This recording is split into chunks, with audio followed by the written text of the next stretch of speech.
ओम नमः शिवाय। मु जे एटिकार फोटो छाड़ी बहुत जन कमेंट करछ कि ओडिशा रे एटा कोउटे जगह अछि। ओडिशा रे आम बालेश्वर जिल्लार श्रीजंगर ए जगह अछि।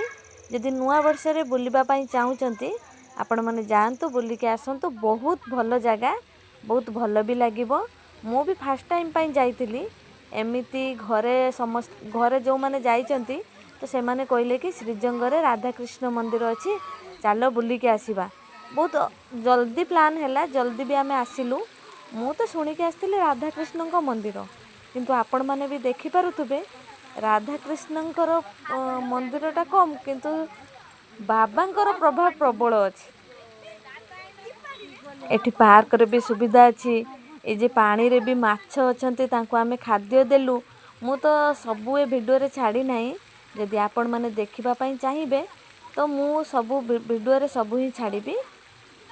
एते सुंदर लागिबो, जिब्बा को ही मन होबनी, एते भलो करिसेंती एठी। ए जगह ही मते सबुठु भल लागिला। आपण माने देखि पारुथबे ए जे एते बड़ शिवलिंग, एटा शिवलिंग नुहे तो एटा मंदिर टिए, भितरे ठाकुर ही अछंती। एठी भी हमर राधा कृष्ण अछंती। बहुत मु सब ही कवर करने, ये बहुत